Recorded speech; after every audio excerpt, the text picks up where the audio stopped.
Good morning to most, good afternoon to others, and good evening to the viewing audience across the pond. My name is Jason Miles, and welcome to a very special episode of This is Revolution Podcast. And by very special, I mean, I was just having scheduling problems with a guest. And this was like the one day they could do it. And so I just decided to be insane and do it today and not schedule it for a pre-record later. So that's what's going on today. But thank you for joining us today. This will be a very interesting conversation. I usually say there's links in the description to what our guest has written, but it's so new and fresh. It hasn't even been published yet. So I'm excited about that. I'm excited for this show.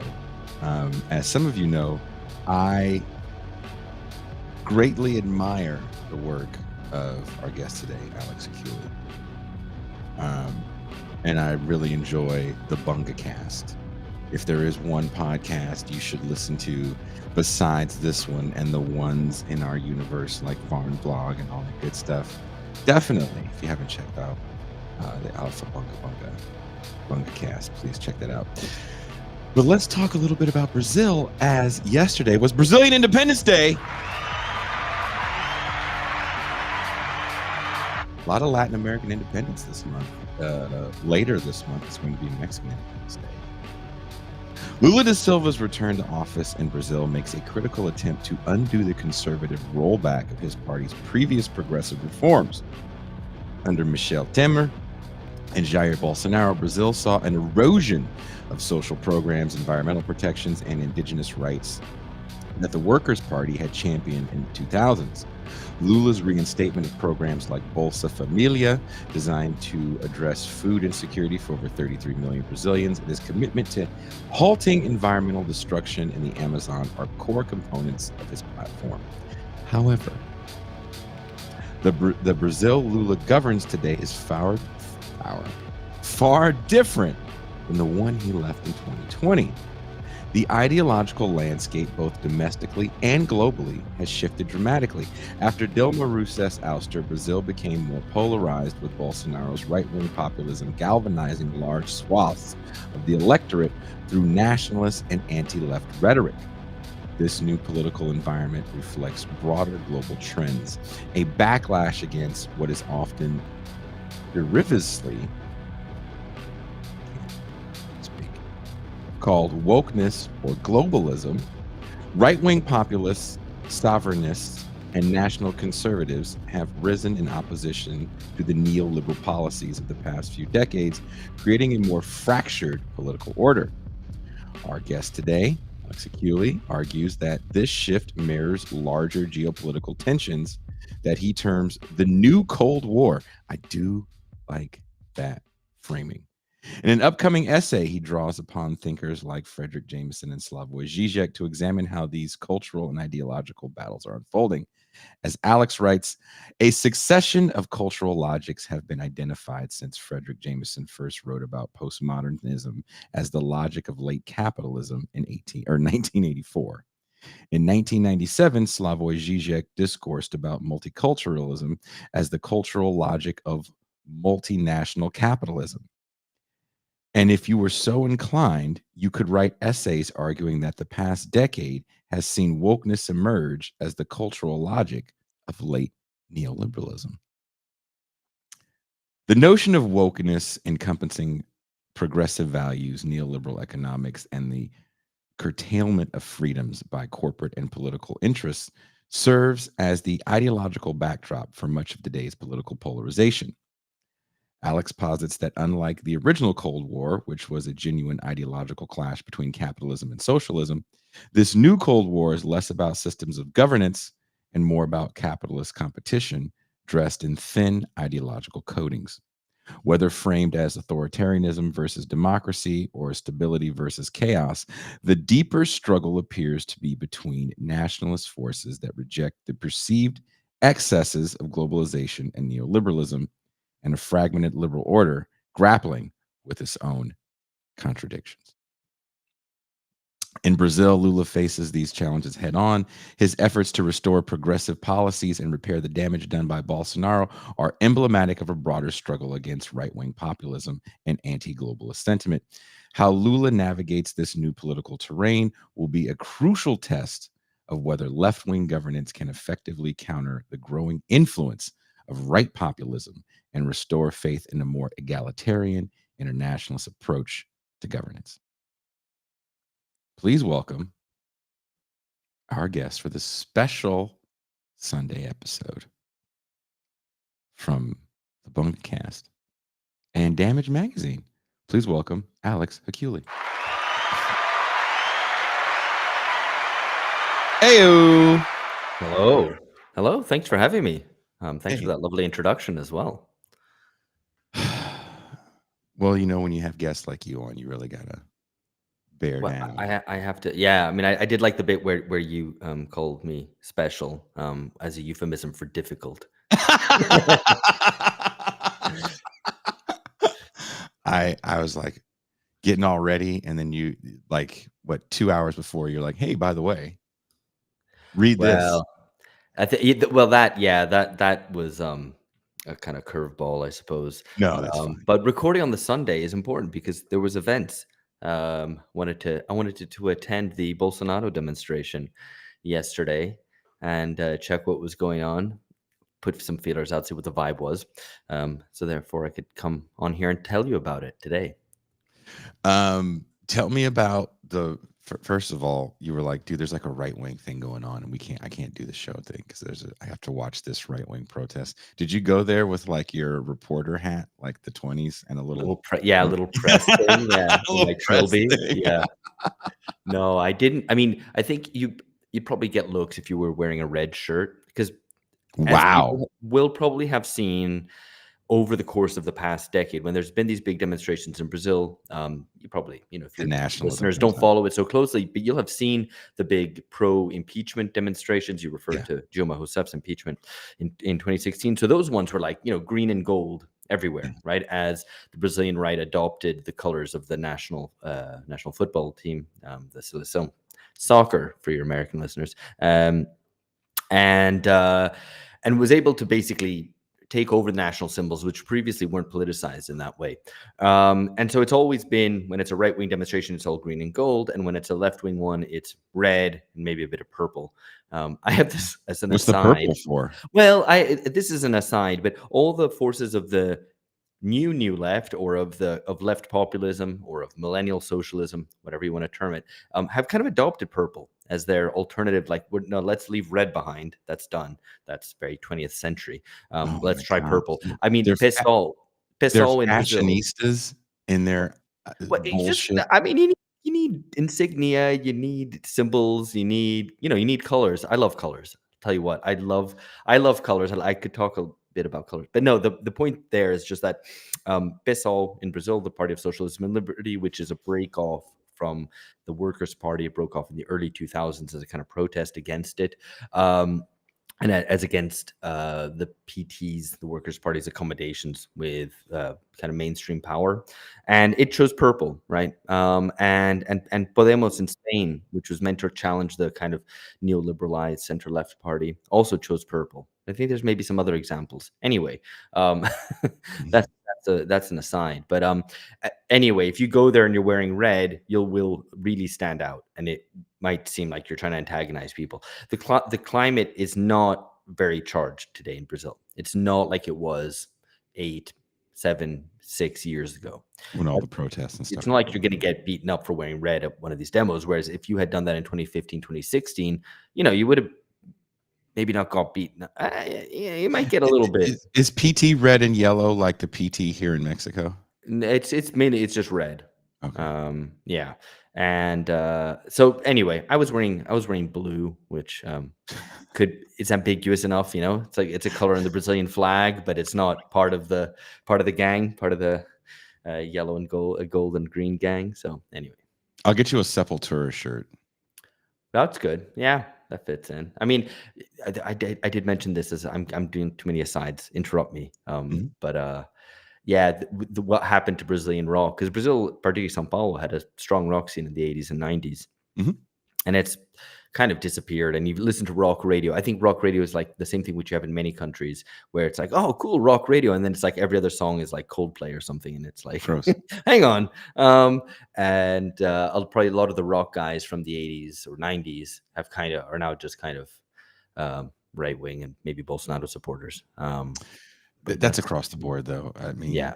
there's a lot of that's a whole different episode of shows, and Well, that's where rebellion is. There's a yeah, there's a book by right wing, no, by an Argentinian um, scholar who argues, rebellions move to the right. That's where rebellion is to be found does it nowadays. feel Which that way though? To your point about your article about neoliberalism kind of embracing a certain amount of like quote unquote wokeness, I'm going to use an antiquated term, political correctness, because to me there's no difference. It's it's a like language policing is really what I see with a lot of wokeness. Yeah. Yeah, I think that's the main form of practice of wokeness. I think there's something a bit behind wokeness which might but it's mainly about language policing and about cancellation, which I guess is a newer Yeah, thing. yeah. Um, To me there was an air of that with political correctness. I mean, if everybody, I've never been one of those people, and I mean this when I say I've never, and I love comedy that looked at comedians as like philosophers because they're comedians. yeah. They're satirists. They're not necessarily philosophers. And if you go back and look at George Carlin, especially the 90s, that dude sounds like Bill Maher. Right.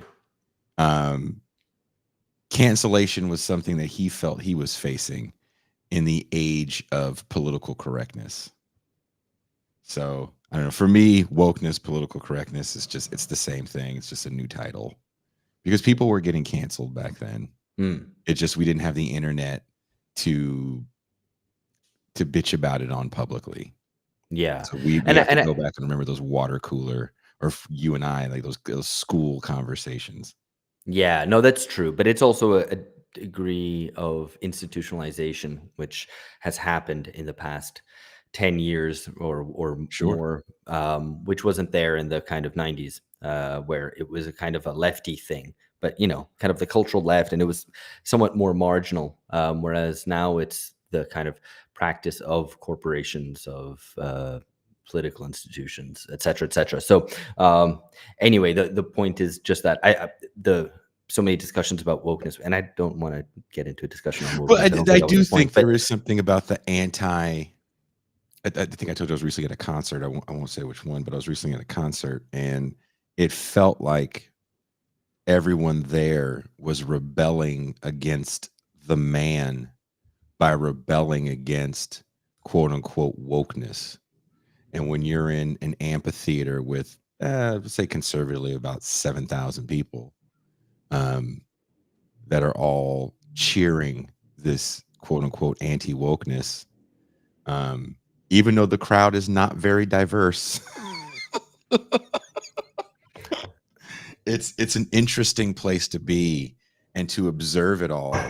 Uh, to that point about this being the new rebellion, I'm like, I don't know about new, but I definitely think, and then peruse the internet. There's no one in our left world, left adjacent world, that comes anywhere close to the anti woke um, podcasters as oh far as yeah, views.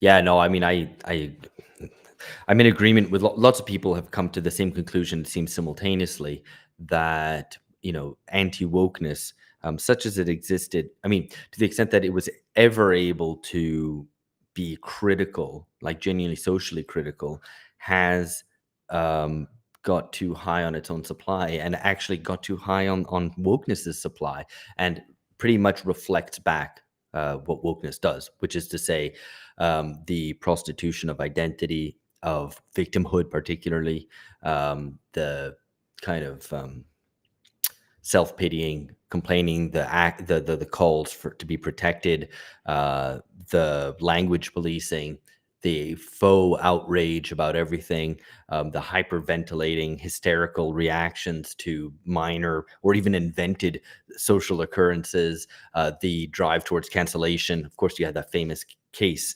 of them trying to after the attempted assassination on Donald Trump, Mhm. the cancellation of the Home Depot worker, you know, which I thought was pretty emblematic, as did many other people. So yeah, well, that's where we are, and in fact, that's kind of what the DSA, not yet published, which you quoted from, is in part about, which is about this kind of very sterile polarization between woke and anti-woke, except that it happens at a kind of global or international level. And I say global and international because they're not the same thing. One is kind of global in the sense of happening in a placeless, um, in a sort of placeless space in the ether of the internet, Sure. which can be produced and consumed anywhere in the world, and then an international in the specific sense of being between different nation states. And you pass by a U.S. embassy somewhere in the world, particularly in June, and there'd be rainbow flags all over it. And Russia pretends that it is the home of traditional values, such that such that they put out a communique Can that you Putin can was you signing a talk decree. can you Should I, talk a should I little talk bit about about this? that? Because I was reading that. I was reading that, and I was like, Putin is, I think you called him an international troll. And I was like, Yeah, after well, that Tucker Carlson interview, like, yeah, he's pretty much an international troll. I Talk mean about that's this communique. so that's what he's been. There is, well, I'll skip the backdrop for a second, and I'll just say what it is. He basically has put out a communique with that, or the Russian news agency put out a communique about a month ago saying Putin was signing a decree that would offer temporary residence to effectively refugees from wokeness, um, where people who were oppressed by neoliberalism, and I think this is interesting, right? Um, Oppressed by neoliberalism would be able to move to Russia without having to demonstrate knowledge of Russian customs, language, etc., and live there temporarily. Right? Is this a serious thing? I suspect not. It sounds to me like a kind of a thing which is meant to play on social media and kind of right wing spaces, and is meant to kind of troll the progressive, well, kind of whatever liberal establishment of the US and the EU, and particularly um, mock their welcoming of refugees, to say, ah, look, we welcome refugees too, just not the type of refugees that you have. We welcome refugees from wokeness. And of course, it's ridiculous because Russia is trying to, and Putin has lent into this ideology of defenders of traditional values of the Orthodox Church, of Russian nationalism, as a way to bolster his legitimacy, particularly as Russia traverses difficult times. This already predates the invasion of Ukraine, and so has tried to kind of use those resources to. To kind of portray itself as some sort of alternate pole, and to whatever justify its international behavior, and particularly to mock the West. Um, and that's what Russia has been doing for a long time. But of course, the the decree in question is ridiculous because it, like, if you read between the lines and you're like, okay, first of all, you're saying neoliberalism, right? I'm not sure it even says wokeness in the communiques. Neoliberalism. So it's casting neoliberalism in an exclusively cultural way, which is interesting, right? Because many people have pointed out that neoliberalism, certainly from the 90s and 2000s onwards, becomes culturally associated much more with progressivism than with traditional values, in the way that it was advanced by Ronald Reagan and by Agreed. Margaret Thatcher in the 80s, right? Yeah. So these are different phases of neoliberalism. That's an important observation. It's very real. What isn't real is to kind of wipe away the entire material, political, economic basis of what neoliberalism is, in terms of being a form of management of the economy, of transferring wealth upwards, of reconfiguring the state to serve markets or pseudo markets. Like, no, suddenly that all gets erased, and it's actually just about, as I put it crudely, like, it's about fags and sluts. And if you don't like that, you can Yeah. come to Russia. Yeah. and have a trad wife, I think you said, and and have a and trad get your wife, trad and wife. have a trad wife, which you can cheat on and sleep with a prostitute, Yeah. as God intended. So Those women actually seem rather infuriating. Like, if you're like, "Hey, you're gonna make dinner? Okay, that's fine. Why are you making your own butter? Just fucking get the I bought butter so you didn't have to make it. It's yeah, 2024. Fuck's going on? Don't slaughter a goat because you have to make dinner. Just there's meat in the refrigerator, Margaret. What are you doing?" yeah. No one said Amish. That was the. Yeah, it's like, And if you're gonna do that, get off social media, turn off your phone. Like a bit of consistency on the traditional and at views, least tell please. me you're starting dinner at like noon, so I know, right? Like, Yeah, I went down a rabbit hole for a couple months because I was just fascinated by this shit. Because I was like, how much free time do you have to make your husband Oreos from scratch? Just buy the fucking Oreos, man. Those from scratch ones are not going to help him live longer. Trust me. His prostate is inflamed. Okay, so well, let I it go. guess this is a new step in kind of aspirational lifestyle, right? Um, Previously, it would have been the ability to have comforts instantaneously, right? Maybe I don't know, Uber for caviar or something. Yeah, Whereas yeah. this is like the next step. It's like you actually have the wealth and the free time to dedicate to making Oreos from scratch. So it's conspicuous consumption, right?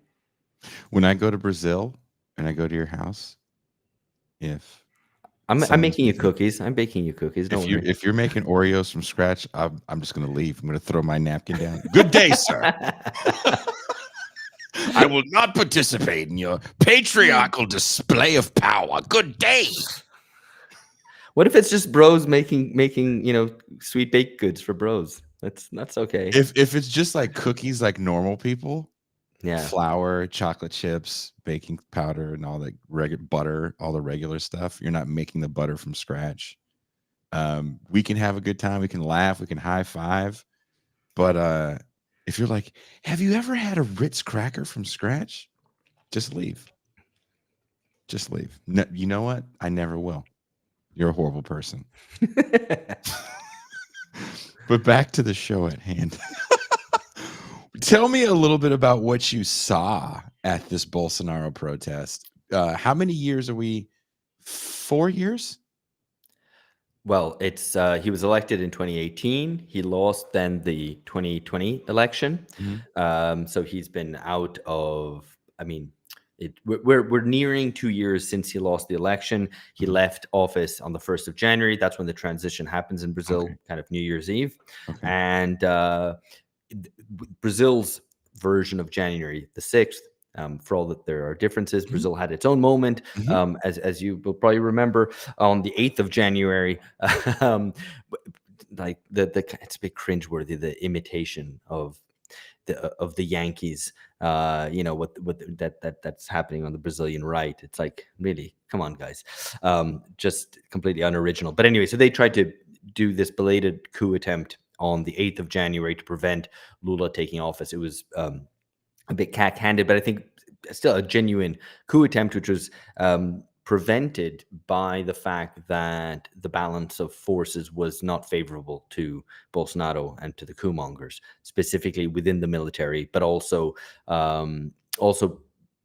two other major factors it's worth highlighting again was the fact that the military wasn't, or the military brass wasn't universally in favor of some sort of coup.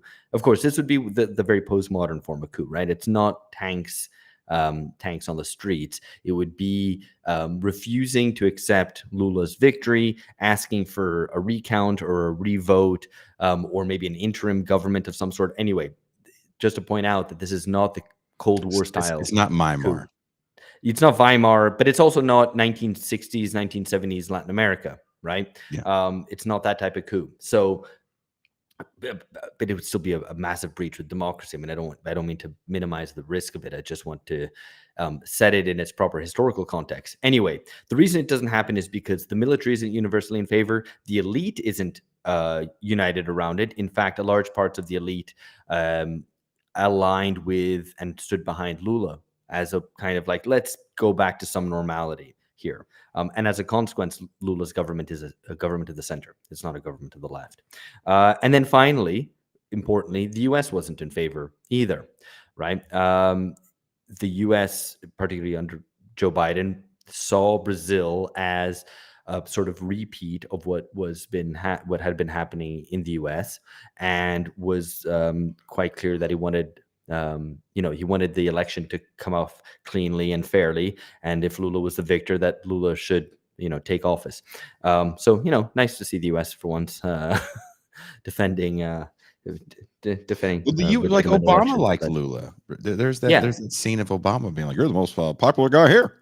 yeah, yeah. No, exactly. I mean, but the I guess the point being that the coup attempt was genuine, but it was never likely to succeed. I think Mhm. they just didn't have the forces behind them, which is different to January the 6th in the U.S., where that was not a coup attempt at all.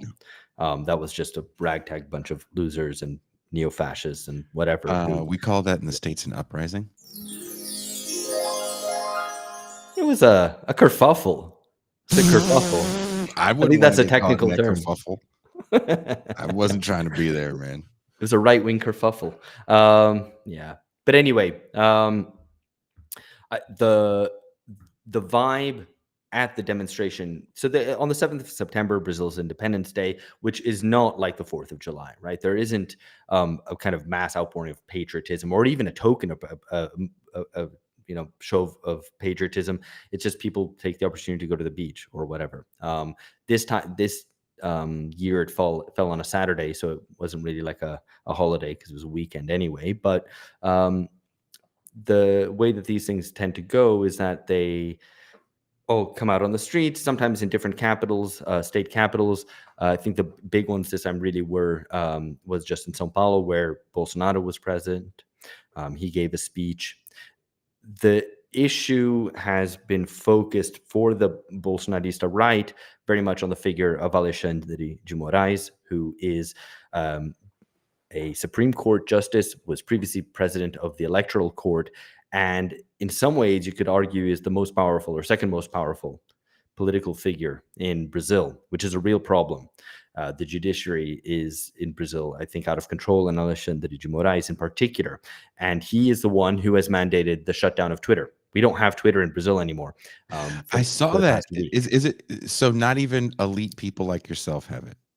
I mean, you can have elite people such as myself because I have privileged access to Twitter. Yeah, that's what it gets you. No, The the Wi-Fi goes right out.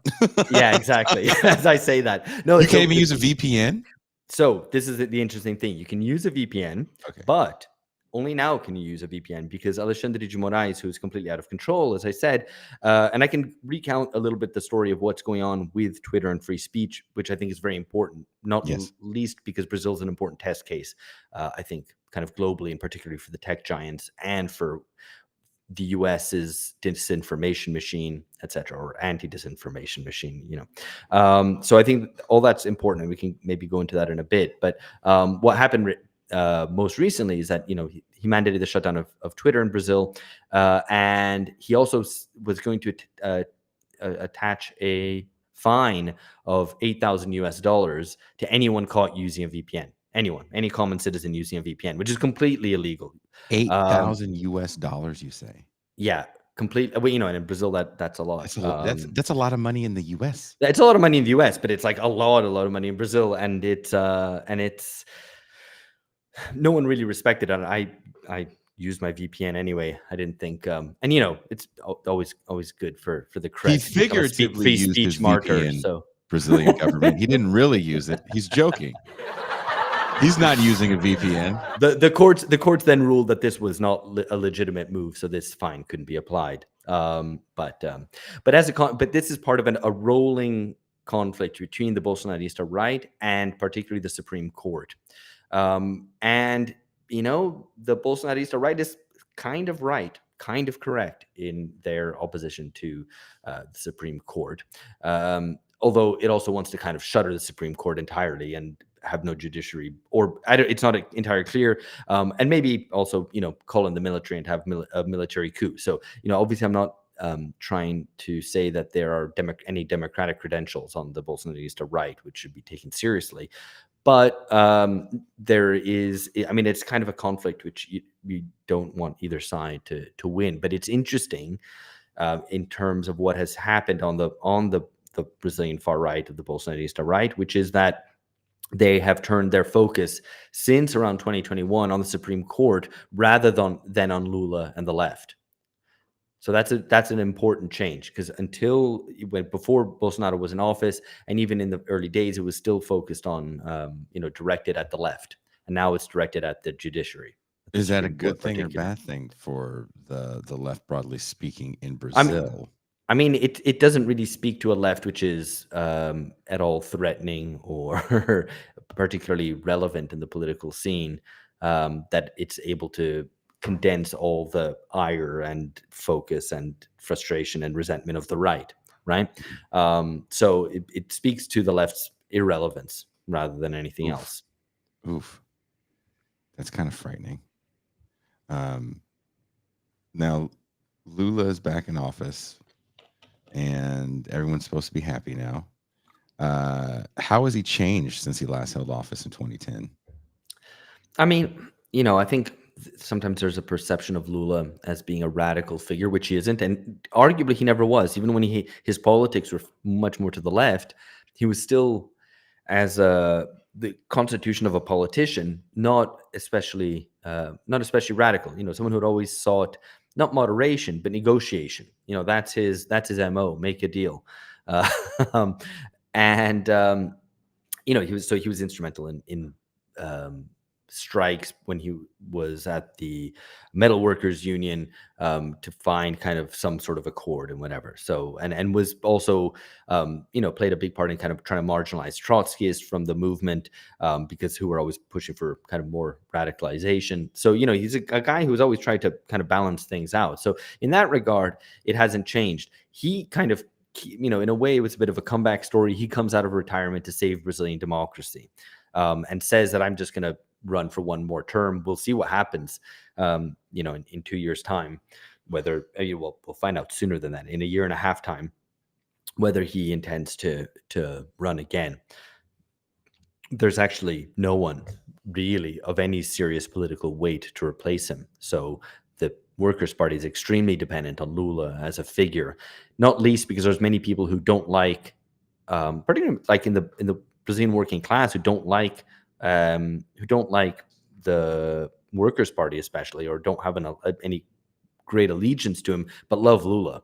Think Lula's a great guy, right? So it depends a lot on his history, what he's done, and his charisma, which is a very precarious position for a party, particularly left wing party, to be in. So as he's entered government, his government, Uh-huh. was a government of, it was a sort of popular front. It was an attempt to get the Bolsonaristas out, Mm. and the Bolsonaristas have kind of other alignments. So we can maybe go into a little bit later into Sure. the composition of what the right actually is in Brazil. But Lula was able to bring on board a lot of kind of everything from kind of mainstream, the kind of New York Times of Brazil, to kind of big sections of big business, particularly the more kind of cosmopolitan elements of big business. Was able to bring in his old opponent from the center right as his vice president. Uh, this is all stuff that happened over the course of 2022 in the run up to that election, and as a consequence, he's had to govern as from the center. And it's also dealing with a congressional situation where the balance of power there is very much against him. So it's really just a matter of kind of trying to keep things ticking over.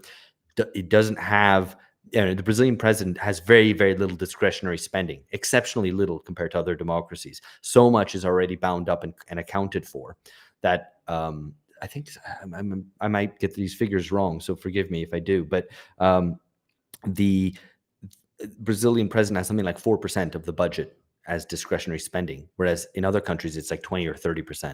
So you've got very little that you can do as an executive, right? And it's added to that. The added complication is that Brazil has this weird system which is developed, which is called presidential coalitionism, where basically instead of having your in Congress having a base which is aligned to you, and then the rest is the opposition. You have all these kind of for sale parties who are ideologically amorphous and are mere vehicles for pork, and they kind of funnel in and support a presidential campaign, and as a consequence are in the government. So what you end up with is sometimes situations which you've had in recent presidencies where something like 75% of Congress is in the government, right? Is in the kind of ruling bloc, which is just a recipe for immobilism, because what you're having to do is hand out a lot of spending and having to hand out a lot of government positions to supposed allies who aren't ideological allies in any sense, right? So that's a recipe for a certain immobilism, and all those forces of what is called in Brazil the Centrão, which is the big center, except it's not the center. It's kind of, again, ideologically amorphous, but mainly of the right, kind of clientelistic parties, pretty corrupt, just exist for pork spending to then have more money to run future elections, to get more guys elected, to extract more resources, and on it goes. Um, they have become increasingly forthright. So they were previously always a bit subordinate to more ideologically like vanguard parties. So like the Workers' Party, or on the center of the neoliberal center right, the Party of Brazilian Social Democracy. And these parties used to lead and then get all these other guys, all these other kind of meaningless, no name parties to support them. And that was an imperfect arrangement, but it did create a situation where there was a bit more programmatic government. And now this Centrão, this big center of these, kind of corrupt right wing parties who exist only for pork, they've become a little bit more confident in themselves and have sometimes even sought to rule directly, to put up their own presidential candidates. This happened actually for the first time right after the impeachment of Dilma Rousseff, and the kind of parliamentary coup. The illegitimate successor interim government of Michel Temer was precisely a moment in which the Centrão comes to the fore and goes, actually, we will have our own president. We're not just going to be in the background, kind of collecting pork and just supporting whoever is the government of the day. We actually might want to rule directly. And what emerged then, especially as the Bolsonaro phenomenon happened, which is to say that Bolsonaro was able to crystallize and join together a whole different range of kind of oppositional right-wing forces. I mean, oppositional to the PT government. That it kind of fused to an extent with this Centrão. And that's what you have and have had for at least 4 years in Brazil, which is a kind of refusion of the Bolsonarista right, which is a mixture of kind of hardcore authoritarians in favor of military dictatorship, a large part of the evangelical base, the supporters there's a parliamentary cross-party parliamentary bench in Brazil called the BBB, which is the Boi Bala e Bíblia, which is the cattle, cattle, Bible, and bullets. Right. I think that's pretty self-explanatory who those people are, and so Bolsonaro was able to pull all these together. Right. Lula is now basically in their pocket, and there's going to be a election for the new House Speaker early next year, which is a very important position in Brazil. Right, it's someone who sets the legislative agenda, decides what gets voted on and what gets discussed and what doesn't, and the options there are between exclusively figures of the right. The left has absolutely no horse in that race in House Speaker for the next 2 years. So that's quite a stark situation, and tells you something about the situation of Lula, of the PT in government, and of the left in general. This is all that PT and Lula can hope for is the maybe the kind of a right-wing figure who they can maybe kind of work with versus a right-wing figure whom they can't work with, because it's important what's going to happen next, right? So just one final point on this, Mhm. not to get too much into kind of congressional politics, because like I think Yeah. people tend to glaze over when it's about a people tend to glaze over about congressional politics even in their own country, let alone a foreign one. So That's fine. Keep doing it because, I've been doing foreign policy on this show since I started, and I think it's interesting, and that's all that matters. okay. Yeah, I mean, well, if only it was foreign policy. This is kind of the dirty ins and outs of congressional backroom This is why I dealings. bring you and people like Besner on my show. Okay, well, let me. I'll try to just do this just kind of briefly.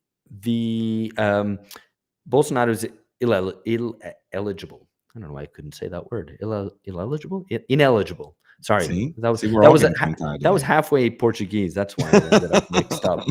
Ineligible until 2030, by which point he'll be too old and he, too many medical issues and whatever to really run. But he Beat remains. COVID like 8 times, right? Yeah, I mean, it's all not entirely clear as well because every time he got into kind of some trouble politically, he would be like, "Oh, I'm gonna go to the hospital. My colostomy bag is burst again," and it's like, okay, okay. So we don't know, but anyway, he's obviously not in great health, and by 2030, it'd be too late for him. What he remains, nevertheless, is an important figurehead for the right and is able to pull together votes and is able to unify this right, which is not monolithic, right? It has different social bases, different ideological bases, and so on. So it's something which means that Bolsonaro remains very important for the right. And again, there isn't a clear successor to Bolsonaro who's able to perform that same role and has the same charisma, which, I mean, this we're talking in relative quantities. I don't think he's very charismatic, but he does have a kind of he's able to convey Got a the sort of old man everyman. thing going. The old man Yeah, he's mood. able, and if that's your type of guy, you're the kind of your uncle at the barbecue who's kind of ranting off about the feminists or the feminazis or whatever, and you're like, yeah, right on, man. That's your guy. So he appeals to certain important a sizable section of the population, and many people also who kind of go, I don't like him, or I'm not a Bolsonarista, but I will vote for him, right? Which I'm sure is a phenomenon that you get in the U.S. as well with Trump. So there's similar figures in that regard. Anyway, he's ineligible, but there's proposals for him to be granted amnesty, and that is a matter of electoral calculation, or of kind of calculation of congressional seats and how much support he has for that. And depending on who the House Speaker is, they might grant him amnesty. So that would be a really big deal for the 2026 election if he was granted amnesty and therefore able to run. Regardless, he's going to be an important political figure for the right in trying to gather votes for whoever the candidate might be of the kind of Bolsonarista right.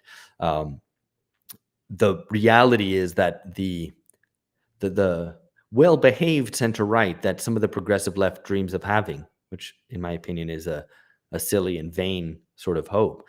But there is a section of the kind of progressive center left in Brazil, which is trying, and indeed this is something that the Workers' Party government has even tried in a way to do, which is to cultivate a good enemy, which I think again is a vain and silly sort of strategy. But the idea there basically is like, look, we want to go back to having a nice kind of reasonably progressive neoliberal center right opposition, not these kind of raging populists and authoritarians who we can't control, and they say things they're not meant to, and breach protocol and whatever. So we want a nice, well-behaved right, not this crazy right.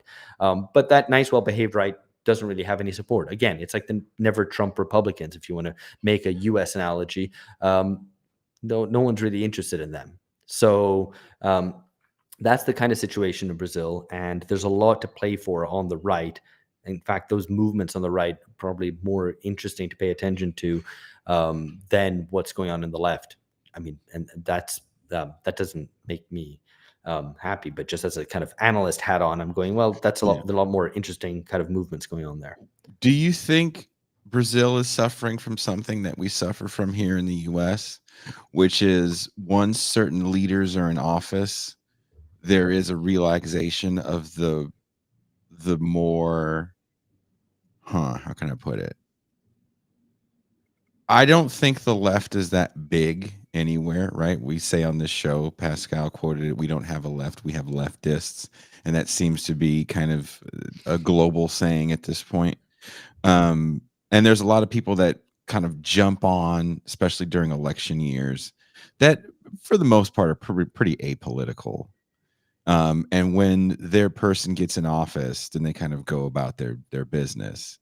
Would you say Brazil is really similar in that regard? Um, Brazil is less decomposed, and I mean the U.S. is weird because the two political parties are not real political parties. They're not kind of real organic kind of grassroots things. They're appendages of the state, which they don't belong to civil society, right? The Democrats and Republicans are agents of the state who then go into civil society to try to grab support and then kind of Exactly. That's a great analogy. You should put that um, on a t-shirt. yeah, may need to be a little bit pithier. I think I don't know if that's gonna too much text. It's like the left can't meme thing, it's just like a whole paragraph on a t-shirt. Uh, um, Brazil is, when I say it's less decomposed, I mean specifically the Workers' Party and almost exclusively the Workers' Party, insofar as it remains still just about a genuine political party. It has life, it has internal debate, it has members, and it is basically the only ideological party left in Brazil. It's the only party with some sense of identity and program.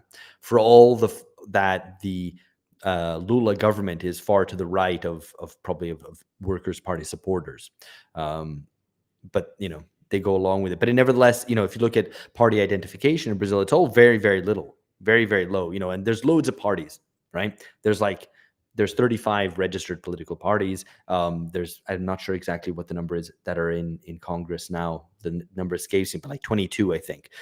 So there's this ridiculous fragmentation, and a lot of these parties are these fairly ideologically amorphous, meaningless vehicles that for power that just exist to reproduce themselves, right? That are not programmatic in any way.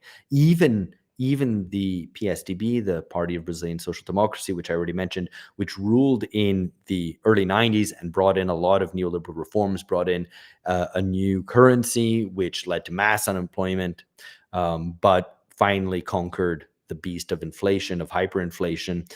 That was a very important party in Brazil's redemocratized history. And that is a party now, which is a party like any other now, right? So what you're left with is, ongoing kind of decomposition of these political parties, where the Workers' Party is the only one remaining, which has kind of any meaning, has any real support, has an actual base, etc. But that isn't to say that it's strong or vibrant.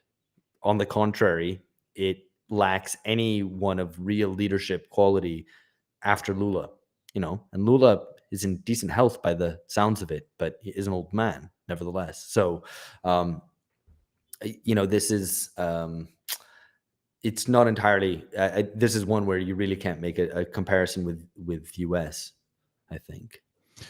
So was it Fernando Haddad? Is Yeah. that his name? Is his Yeah. name? He's not dead. He's a He, younger man. He's a younger man, but he Just is not not a very charismatic good enough. politician. He doesn't have much personal charisma, but is also seems to not have any strong political instinct for what might be successful or popular. He's a kind of very technocratic, a bit high-handed, and comes across as professorial. People really don't like him, and he Would has been, he ran in 2018 against Bolsonaro when Lula was made in prison? Yeah. eligible, was in prison. So, but that doesn't seem credible. There is really no other figure on the left, and instead, what you have is a lot of, and if you're talking about kind of new political figures, maybe we can talk about Yeah, this. please. It's on the right, which throws up born online types, right? Oof. So one of the interesting um, phenomenon of the past 40, 50 years is the degree to which politics has become mediatized, right? This is an old story, everybody knows this.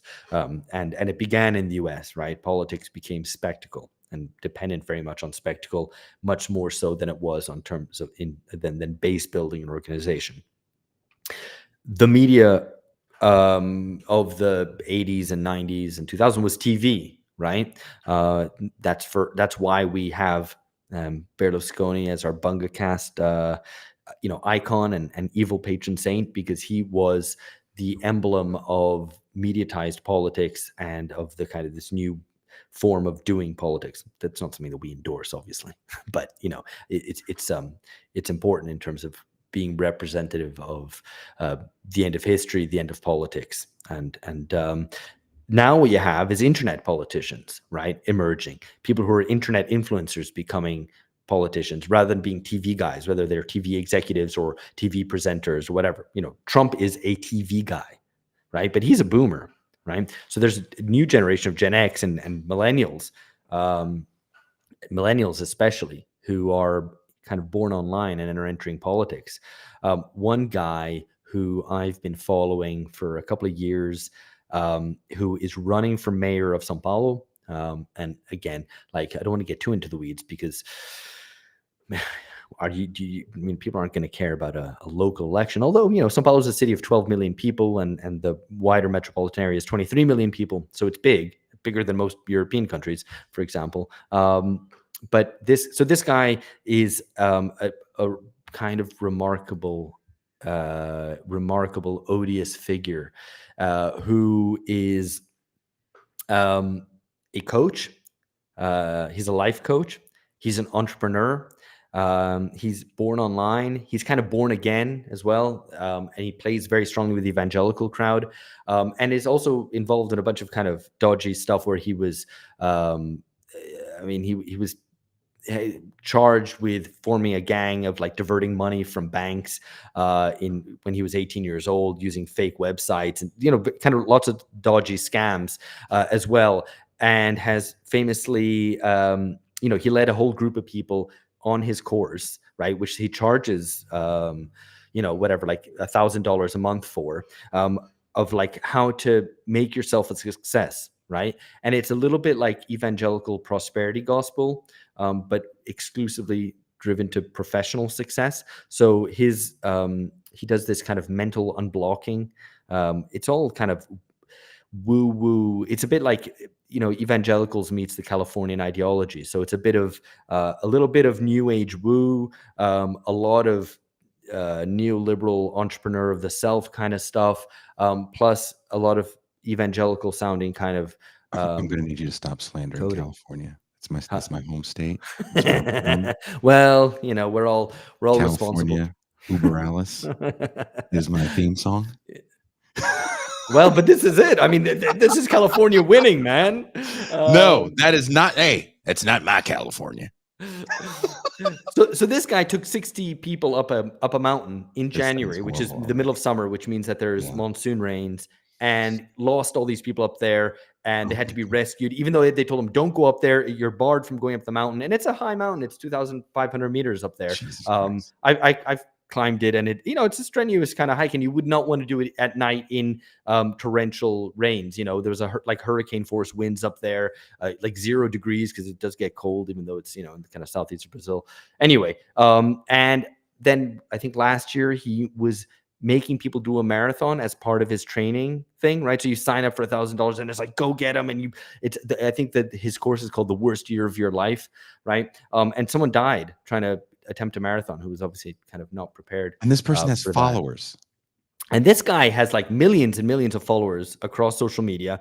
He has these courses. He has published, I don't know, like 10 different books on like how to make it. And he's a massive deal with the other online coach influencers. He organizes conferences and they all love him. What's the deal with Brazil and influencers? There was a documentary I just watched maybe a month ago about a female Brazilian influencer that actually got imprisoned. You know who I'm talking about? I don't actually know who you're talking about, but she's a younger woman. Yes, I forgot. And she was on the beauty side of things, and I think she ended up pimping some women out. Right. So the fact is, like, Brazil is, despite being a relatively poor country, very online. right? And which makes it interesting. And maybe we can come back to the kind of free speech online, Elon Musk X But story, Brazil which is is one of those relevant. And countries where the haves and there is a massive demarcating line between the haves and have-nots. And by haves, I mean people that have like indoor plumbing, right? yeah, Like there's this massive line that divides the two. But if you do have anything, you definitely are knee deep. I mean, this I see the same thing here but it's in not. But it's Mexico. not. But it's so it's not just in the peripheries of the big cities, which is kind of has a massive kind of social weight in Brazil today. That that's where you will find the Brazilian working class generally. If you can kind of pinpoint it in a way, uh, where people are very online. People are on. They might not be on spending their days on Twitter, right? Although Brazil does have the second largest Twitter user base in the world. It's a population of 210 million, and there's something like 70% or something are online. These figures vary a bit. It depends on how frequently you use it. But the people who are online a lot, right? And there's a lot of usage of social media. Everyone's on WhatsApp, right? Which is used for everything from personal communications to business to services, etc. And so you're sharing political memes on there, for example, right? So you're very online, and the this combines with an economic situation which is very precarious, where there's a high rate of informality, and so a lot of people are basically having to hustle to you put together your little micro business where you're buying phone cases wholesale and setting up a little store and selling them off, right? And you've got to hustle and you've got to do marketing. There's even a kind of a meme in Brazil which is like very old, kind of is old now, but like every Brazilian is born with a marketing degree, right? Because there's like a kind of wit for catchy slogans and little tricks of the trade and whatever to get people to purchase stuff. So it's in a very hyper kind of commercialized context, one where you've got to be an entrepreneur, pull yourself up by your bootstraps and make things work. And into that also goes criminality. So lots of scams, high levels of social distrust. And as a consequence, someone like Pablo Marçal, this guy who I was mentioning, who's running for mayor of Sao Paulo, he's polling at 23%, tied with two other candidates, one also of the right and one of the center left. So he has a very good chance to make it to the second round and even become mayor of Sao Paulo.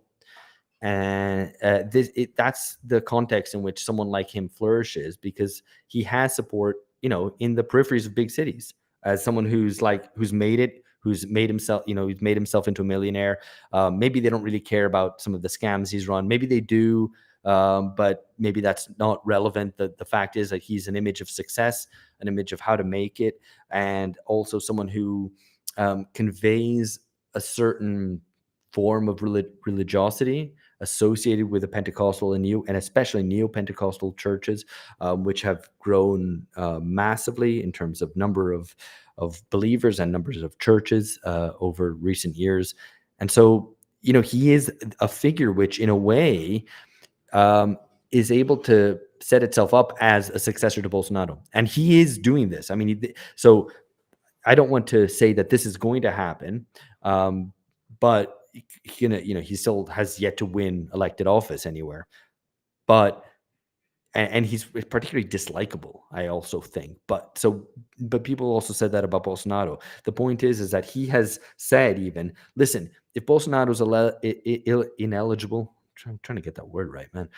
If Bolsonaro's made ineligible, and Lula isn't running, then I'm going to be there. I'm going to be the candidate of the right, ahead of maybe one of Bolsonaro's sons or Bolsonaro's wife or anyone else who might be a candidate for the right.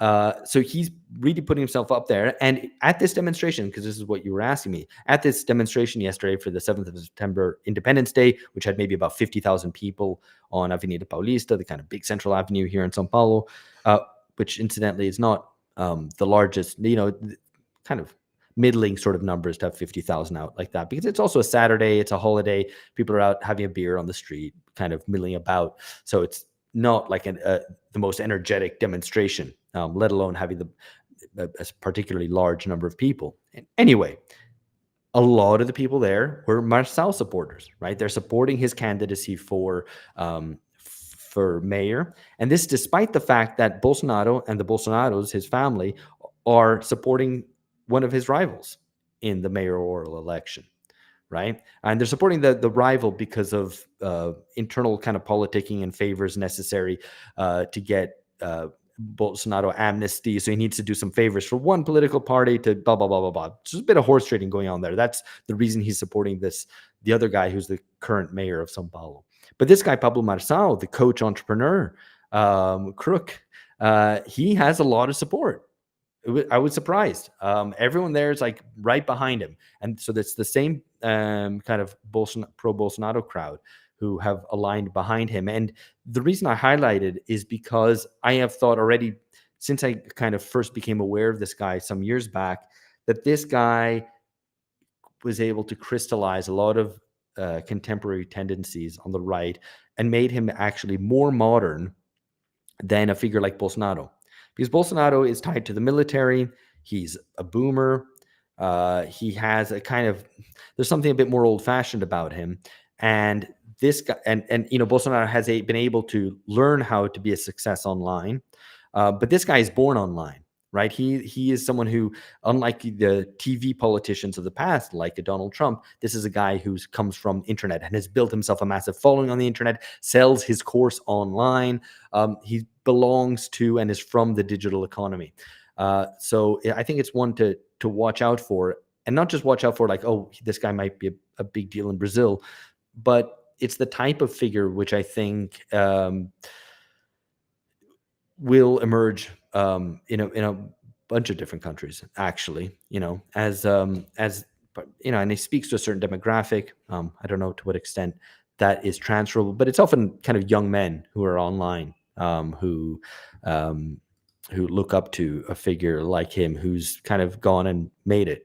And has aggressive rhetoric and doesn't follow the rules and explicitly flouts the rules all the time and just says outright lies, all that kind of stuff. But that Doesn't stuff this go works. back to your original point, though? Not your point, but a point that was made some time ago about how this kind of right wing is the new what do you call it, is the new counterculture, because there's something to be said about the Andrew Tates of the world who have a massive following. Like all you really have to do is buck orthodoxy and do Yeah. it with a certain kind of flair.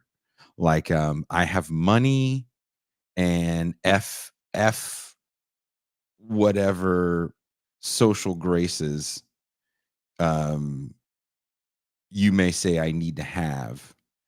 And when I say social graces, I mean like, not saying retard. I'm going to call things that are lame gay. I'm going to call a dude that is physically weak a fag. And I'm going to stand behind that. There's people that these people probably would call those names to that are watching these shows that are so invested in these people because it almost feels like they speak to them in this way, in this brave, quote unquote, brave way. Like the bully looks different now than the bully looked 20 years ago, right? And even 20 years ago, the bully was starting to look different than they looked 20 years. The bully is no longer. This is why Cobra Kai, the Karate Kid sequel that almost feels like it takes place in an alternate universe that pits the main character is no longer Ralph Macchio in this like father son story, but it's the alternate story of the bully, um, who kind of all these guys sound like, but So because they're yeah, younger, they're not out of date, which is funny to me. I mean, and it's something that gets perpetuated in the cycle by the fact that progressives, the only response progressives have to this is to say, no, you can't say that. Oh, this is Yep. terrible, and to Yep. talk up the risk of them. of course, it's coming on a decade now that Angela Nagel wrote her famous book, "Kill All Normies," about this phenomenon, right? So we're seeing it play out still, and change form a little bit, and grow, and to enter into new areas. But the same basic phenomenon of the alt right, as it people don't use that term that much anymore, but of the alt right as it was, a decade ago, is it's still there, right? So in that regard, it's nothing, I think, terribly new. What is interesting is that we're seeing across the world a strong gender divergence in voting behavior among the young, right? So particularly the 18 to 24-year-old bracket, which, as we know, tends not to vote that much. But amongst those who do vote, it is very marked that the boys are voting for your Trumps, your Bolsonaros, and girls are voting for your uh, whatever AOCs, and I don't know, whatever Hillary Clintons, and I don't know, whatever they're kind of um, more kind of center left figures, or center left figures you want to think of, and I find that pretty interesting, and I don't have a good answer for why that is, but I think it's because as politics becomes increasingly kind of culture wars, and I don't mean to say that it's exclusively pertains to cultural issues, but that it has is framed in a kind of cultural way about what type of person you are, right? Not what do you want, not what your interests are, not what your class is, not what your vision is for society, but in a way more like, what does this say about me? What type of person am I? Am I a rascal, or am I a good girl?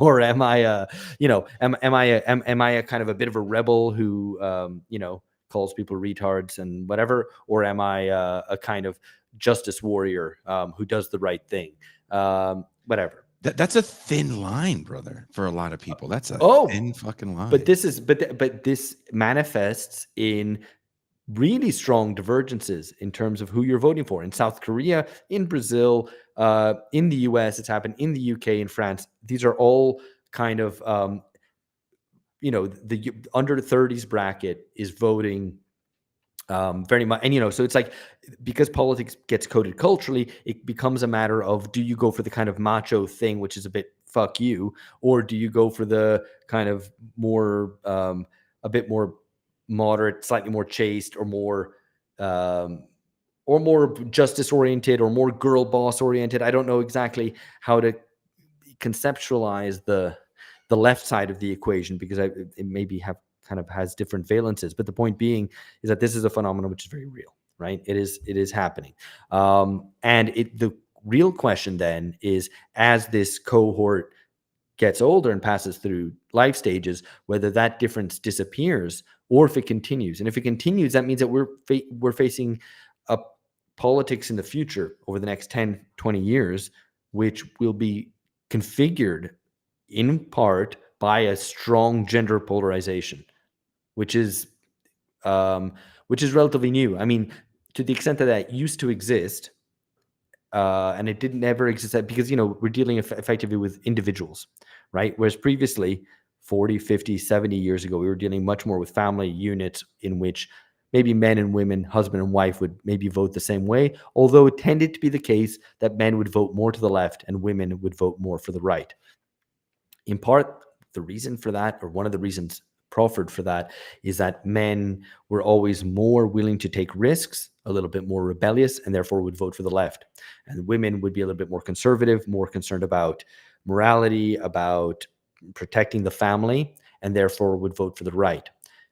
What's interesting is that this seems to have flipped, or, and it's not even a direct kind of mirror image of it, but the idea, again, to come back to what we were talking about earlier, is that the kind of rebellious option on the table is offered by the alt or dissident right, and that's why boys, particularly, or men under 30, are voting for them. Whereas on the left, there's a more moderate, kind of progressive center left option, which appeals much more to girls. And maybe it's girls who are going, actually, all these young men are assholes, or they're kind of self-pitying incels, or whatever they might be, and therefore I'm gonna vote for the guy that they don't like. Guys are assholes. Guys can't Guys yeah. can be Not all assholes. not all men. But yeah, Oh, a lot of guys can be assholes. But I am one of them. So I keep trying to use the R word, thinking that this will boost my popularity, and Retard? nothing. Yeah, yeah. I'm calling people retards left, right, and center. Nothing. Um, you know what's funny? So there's two younger people in the TIR world, Quinn and Stefan, and I think they're around the same age. They're both well under 30. And I think Stefan's like 28. But they say certain things in our group chat, and I'm like, oh, it's okay now. Like once I see them say something, I Nice. go, oh, Yeah. okay. Okay. Then I'll we have feel license. We Yeah, have like, I'll license say to this do in it. public Yeah.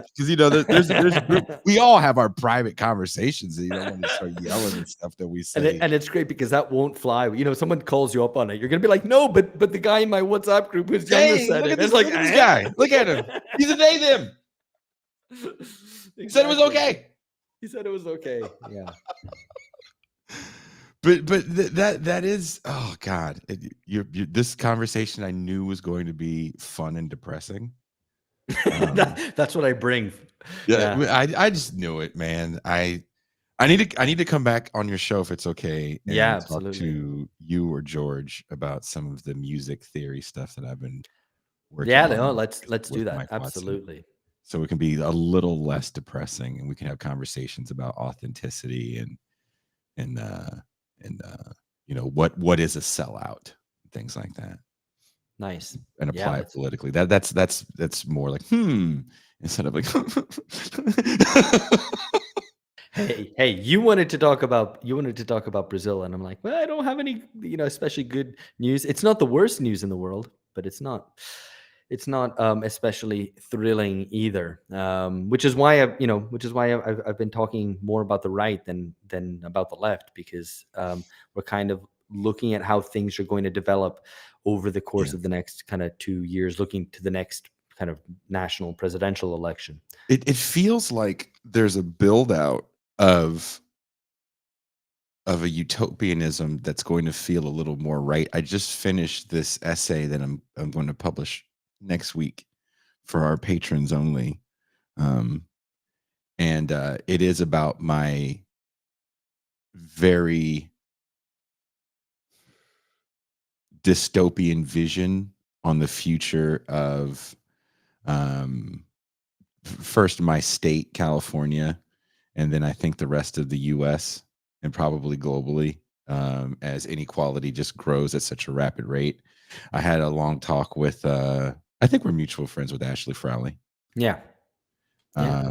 and her work on euthanasia. And this is something I've been thinking for a while. And then her work kind of reinforced this thought that I have. I was like, oh, I think this is going to be kind of the final solution for the unhoused, because we're already seeing it in places like Canada and different parts of Europe. That if your chronic illness, mental illness, can be homelessness, then we can just eliminate you from the rolls. Yeah. Yeah, no, I mean eugenics but woke.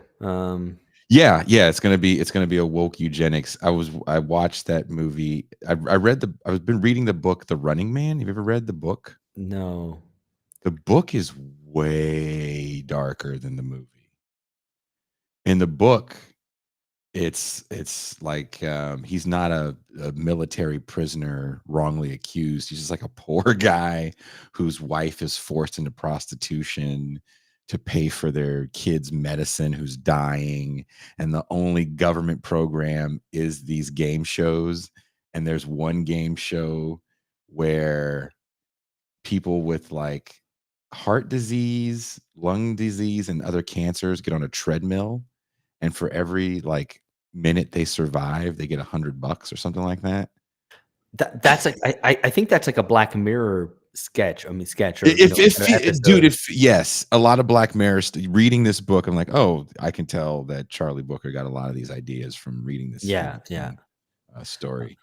Well, But there's a new film which is coming out, which apparently has made a stir at the Venice Film Festival. It's a new film by Almodovar, I think, with Tilda Swinton, called The Room Next Door, which I haven't okay. seen yet. We're going to do a Bunga Cast episode, I think, hopefully on it, because it's about kind of euthanasia. So Ooh, that will be an interesting way of, I think, of broaching that discussion, which I'm also likewise and have long been skeptical, if not outright opposed to assisted dying and the development of more explicit forms of euthanasia, not just assisted dying, in Western Europe and in Canada are really concerning. So, Yeah, yeah, and I've again, I see this as kind of this solution that people have, even though people think, well, there's so much money to be made in homelessness. California spent 17 billion. It's like, yeah, but those chickens are finally coming home to roost from the voting population, and nobody wants to see gajillions of dollars spent anymore.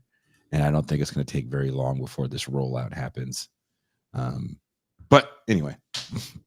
When is your article going to come out? Where is it going to be? Is it going to be in Damage, I'm assuming? so this piece on global culture wars is something that I've been playing with the kind of contours of it for a while, and so the version that you've read is coming out exclusively in Italian, which I don't know which makes me sound pretentious in a way. I don't know, or maybe it sounds exotic and gives me cachet. I don't No, know. that makes me think you're cool like Bevins, because Bevins speaks like 15 languages. I didn't write it in Italian though. It's being translated, but anyway, it's coming Okay. out for Iconografie. Who it's what the editors is.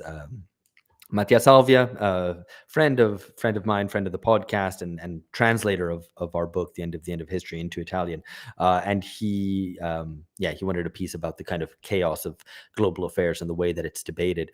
And it will be out in English in a kind of, I think, extended form, about which I want to write about the culture wars in general and the way that politics and political tensions have been funneled into culture wars, or rather, that culture war is the form of management of political dissensus today.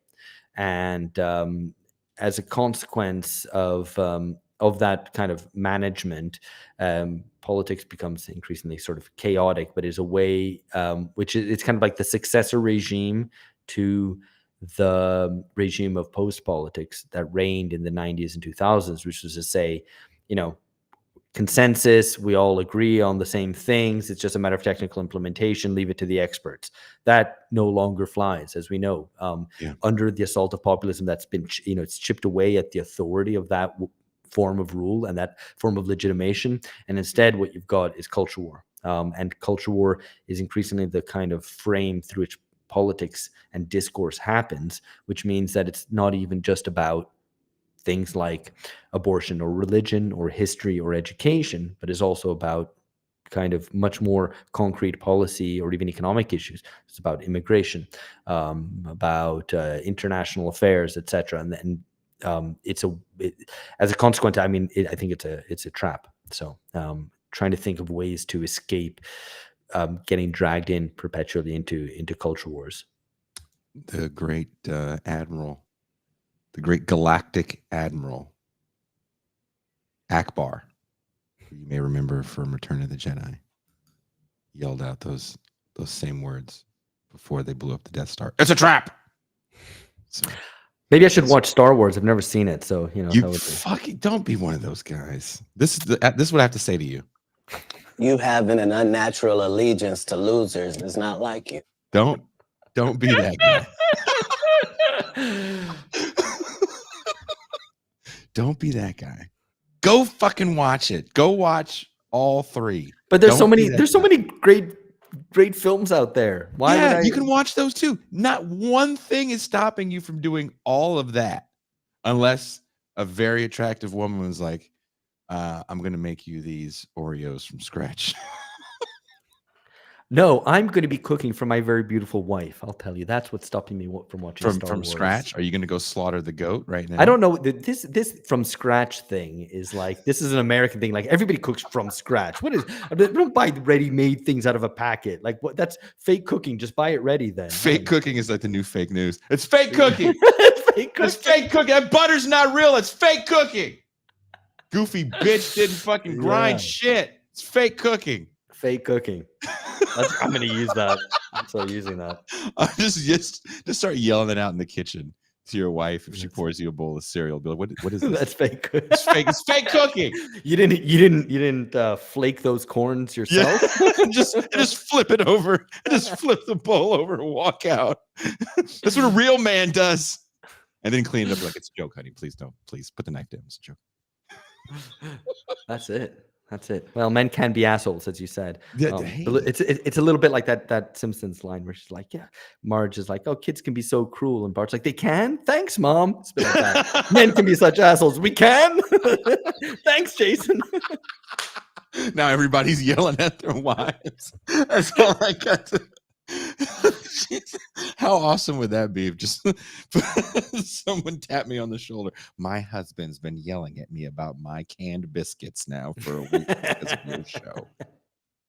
That's how I know I've made it, if that happens. Alex, thank you so much for taking the time to speak with me Always on a great. Sunday. Thank you for the invite. No. I can't wait for your article to come out in English. Very good. I'll get straight for on people to read. Yeah. Yeah, I guess there's no way. I'm sure the magazine has the ability to translate in English if I look it up online. Yeah, Right. yeah. Okay. I'll circulate it. But yeah, a version of it, an extended version, will be out in English soon enough. And do you want to talk about your relationship with Damage Magazine before we go, real quick? Well, yes, we're partnered. BungaCast is partnered with Damage Magazine. You may have come across some print issues, and the new print issue has just been announced. It'll be out in about a month, and it's called Mothers. It's about mothering and the contradictions of mothering, about conspiracy theories that mothers have, a whole range of good stuff in there. So that's one to check out. Subscribe to Damage Magazine if you want that, or indeed subscribe to BungaCast because subscribers get a free online subscription to Damage Magazine if you sign up to BungaCast. So, it'd be great, and we would love to have you. It's a great magazine. I've published in it. My neighbor Ben Burgess has published in it. Our good friend Catherine Liu, actually, she has an article in it, I believe, in the Mother issue, right? She does, absolutely, yeah. About pills. Was that hers? I'm trying to. I can look that up for you, but as we're talking, but yeah. Some Prairie Fire says maybe Jason's the new Andrew Tate, telling us we can be evil to women. That was a joke, Prairie. And please do not be evil to anyone, especially the wonderful women in your life. You do not want to be me alone in Mexico. It's not where you want to be. That was Catherine that wrote that, right? Yeah. Well, her piece is on. I think Mother. Wait, I'm not sure actually. This isn't great stuff to do live, but her piece in Mothers is actually an excerpt from her forthcoming book on trauma, and it's a portrait of the radical pamphleteer Susanna Wright, which is a really interesting short little piece, which I should have remembered off the top of my head because I proofed it the other day. But look, there's a lot going on. There's a lot going on. I've got all this like feeling of guilt for not having watched Star Wars, and so that creates a lot of anxiety, and that's where it starts, right? Because you're like, oh, no, maybe I am that guy that got stuffed in a locker. It's like, yeah, don't get stuffed in a locker anymore. Watch Star Wars. And you stuff people in lockers after you watch. I feel like you've got that the wrong way around. I feel like I can stuff people in lockers because I haven't watched Star Wars. I can be like, hey, Star nerd, get in there. It's a different world, man, when you can buy Star Wars shirts at Walmart. Right. I feel like I can go to Brazil because you have your version of Walmart. I forget what it's called. Do we? Well, there's a store called Havan, which is run and owned by a big Bolsonaro supporter who was kicked off of Twitter by Alexandre de Moraes. So that's no Twitter story. in Brazil, and well, now there's Twitter in Brazil again, right? Well, there isn't. I mean, it's still kind of officially offline, so you need to access via VPN. This is a good thing for you and all your friends. By the way, I agree. It's a digital detox that I didn't want, but that I needed. That's what forcible rehab is. Yeah, that's it. Go They back to the stage an 80s. intervention. It's Yeah, when just they for can me. just throw you in a facility because you're too strung out on the tweets. Leave the wokies alone. It happens. It happens. It's a thing. Well, thank you guys. I'm gonna go try to catch a little bit of football before I come back here in a few hours and do this again with my friend Mac, and we'll do the Red Zone Sports episode. We promised you guys we were gonna do it. We're doing it. 2 shows, 1 day. All right, Alex. Peace, everybody. I'll see you in a little bit. We are out.